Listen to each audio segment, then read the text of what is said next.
Hi guys, welcome back to Ollie Talks Airsoft. You'll probably recognise this gun from my previous video. This is the Cybergun licensed WE Desert Eagle .50. So one of my subscribers asked for a little bit more detail and some shooting videos. So if you want to see some slow motion shooting of the green gas mag and the CO2 mag, skip to the end and that'll be at the end. But if you want to find out a little bit more about the gun, stay tuned and I'm going to go through those details with you now. So this gun's been out for about 4 years.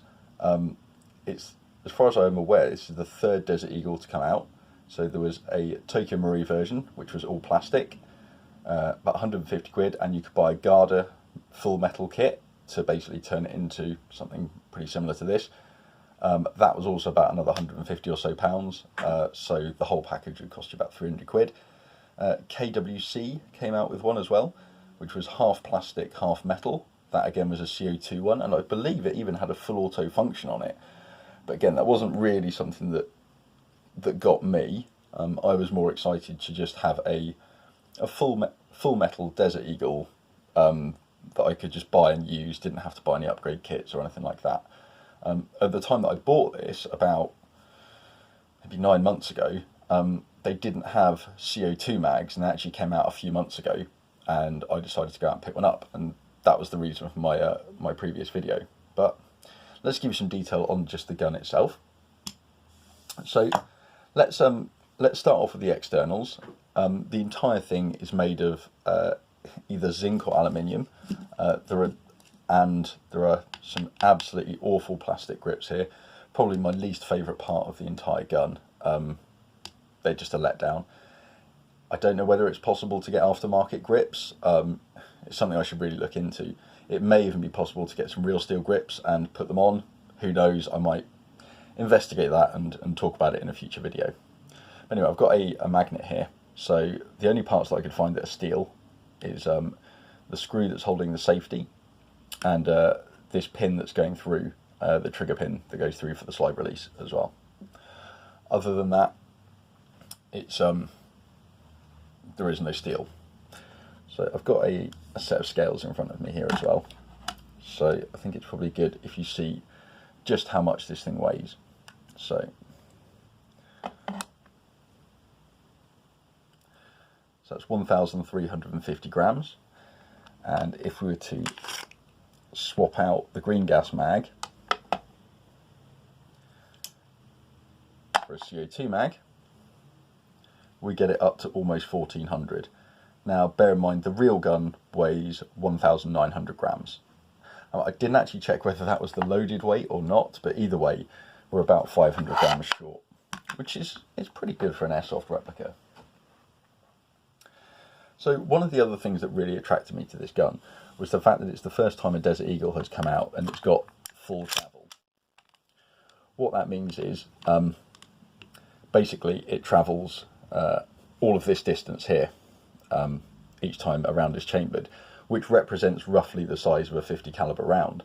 The other versions, the slide would stop about here, so you'd only get half of the amount of recoil, or half of the distance travelled, should I say. Sorry about that. Okay, so let's go tip to butt and let's see what it's like. So you can see there's some nice engravings on here. These ones at the front are quite shallow, but the ones on the actual slide here are actually very good and they're quite deep.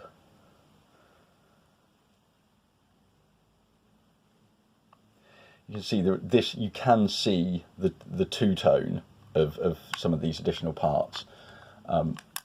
It does show up when you see it, but they come across on the camera almost green. They don't look like that in real life. That must just be something to do with my camera settings.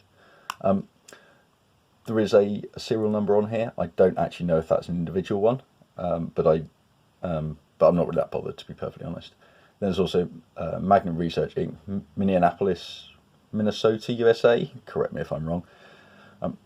So that's the actual gun itself. The trigger on this, actually, not too bad. The brake, that's okay. The reset, bit woolly.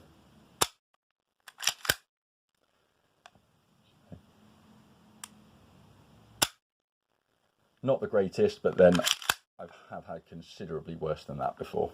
So not a huge problem. So that kind of covers off the externals. I don't know whether I mentioned, I've only had this gun sort of 9 months or so. I've actually only taken it out into one game so far.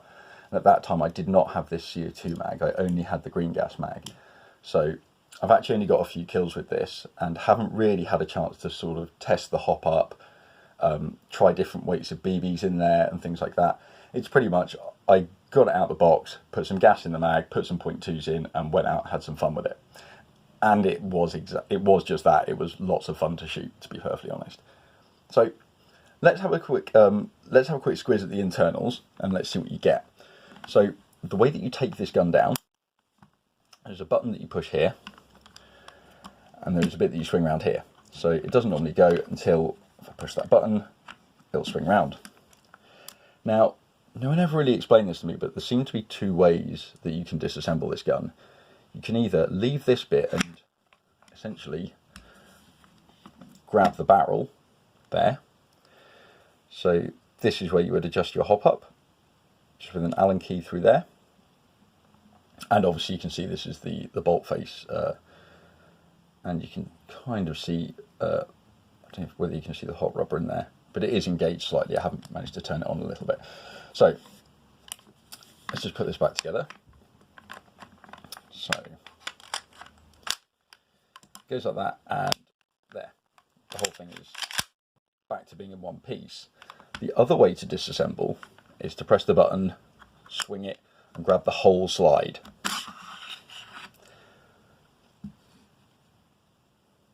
So there you go. So now you can remove things like your double spring guide here. There is a little notch on the back of it, so it just captures in there. I'm not going to take all this apart. I can do it in another video if someone really wants to see it. But actually, there's nothing particularly special going on here. One thing that is special that's going on here, however, is this nozzle. Look at the frickin' size of this thing. It's enormous. Now, I said in some of the comments on one of my previous videos, I relayed some information that I had picked up from a Red Wolf Airsoft video. And in that Red Wolf Airsoft video from about 4 years ago that Tim did, he said that this gun here has a WE M4 nozzle. It doesn't.